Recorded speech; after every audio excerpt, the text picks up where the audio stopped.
Thanks so much for sticking with us for this final segment of Broncos Beat. We end this show with quite possibly the biggest overhaul at the cornerback position. Chris Harris Jr., Isaac Yiadom, Devontae Harris, and Duke Dawson were the cornerbacks week 17. But this year it looks like AJ Bouye, Bryce Callahan, Devontae Bosby, and Michael Ojemudia will be the guys. I mean, none of these guys are the same. There is absolutely no carryover. So what can we realistically expect from this group? Nobody knows because we still don't know if Bryce Callahan is indeed a legitimate factor. And I've taken the stance of until I see it with my own eyes on the field, we don't know where his status development is. I mean, he was already going to make a big jump coming to the Bears to here and being paid like and expected to be a frontline corner. So, he missed all of last season, and they had 5 guys start games at corner last year. That's not a recipe for awesomeness on defense in today's league. So, a lot of unknowns yet. They traded the 1,000-snap guy, the reliable 1,000-snap Pro Bowl corner is gone. So now everybody is sort of a question mark in some ways. Bouye's had one Pro Bowl season, but it was a couple years ago. Callahan missed all year, and you have a lot of guys they're hoping will raise their level of play. For me, it comes down to a couple of things. One, can Bouye have a bounce-back season after allowing the most receiving yards last year in only 14 games, over 806? It was 806 yards allowed by Bouye. And then Ojemudia and Alexis were talking about the corners. I'm just thinking, thank God they've got great safeties, right? Because you may need those safeties to help out a young corner like Ojemudia to bracket, to play over the top, to kind of move around and position themselves to that side of the field, leaving Bouye on his own largely. It's his own dog defense. We know that Ojemudia is very familiar, and that's such a defense and not really a man guy, even though he does have man physical talent. But Ojemudia, how quickly can he pick things up? I think that's the biggest question mark for the cornerbacks you mentioned.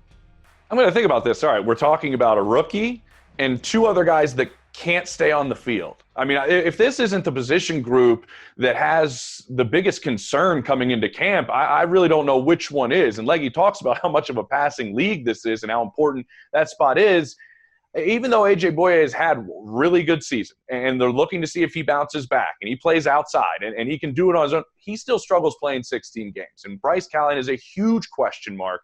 And I do think, do you love the guys that are all behind these 3? I think this is a difficult spot for the Denver Broncos, where I do think they have a little bit of advantages. One, the safeties, as Cecil mentioned. I also think the defensive line plays a big part of this. If they can be effective at disrupting quarterbacks and get them off their spots and change timing to where they don't have to cover very long, that's going to be a game changer for this group. And I think a lot of it also is how Vic Fangio works with this and how he finds a way to make this work. Because they weren't great last year, but they weren't a terrible cornerback group, but statistically they weren't awful. So I think a lot of it's going to fall on Vic Fangio about how he makes this work, because I have some concerns. Yes, everyone should. I mean, again, it's question mark rookie is kind of your top 3 corner to me. And, Bouye more proven, but still a question, if you didn't bring him in to be sort of average, just okay. And I think it's a big issue to me, and I may be wrong, but to me it's a big issue if Ojemudia isn't ready pretty quickly, because that kind of size and athleticism, Fangio needs that in his secondary. And if your base defense is going to be nickel, you need 3 of these guys to be ready to go at some point.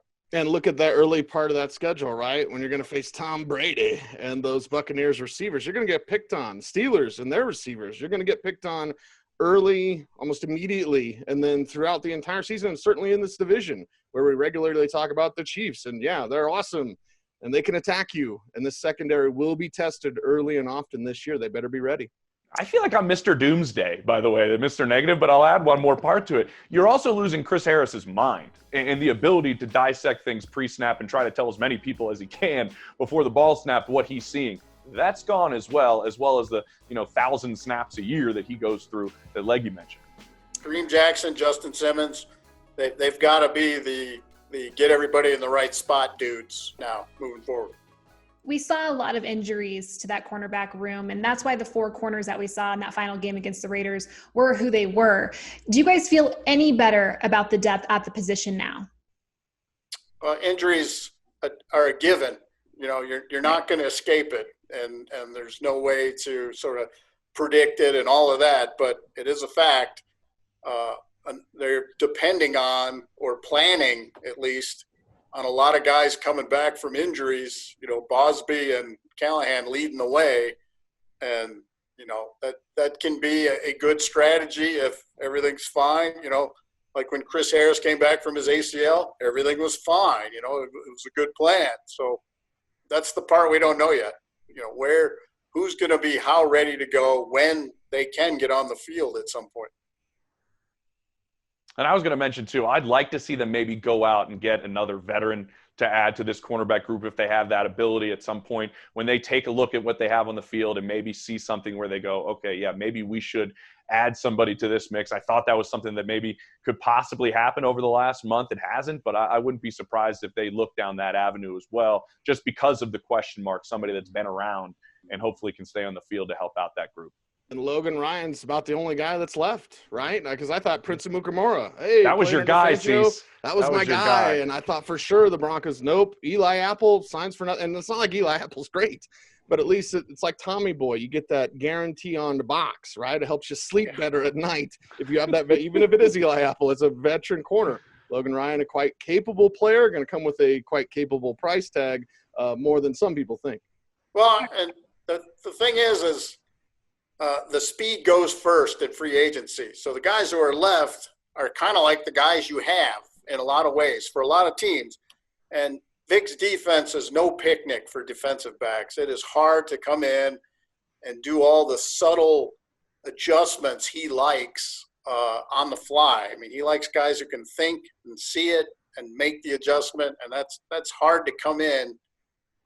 You know, one difference this year is, you know, nobody's on the field right now. So maybe when you bring a guy in, it's you don't have the lag time you would in a normal year.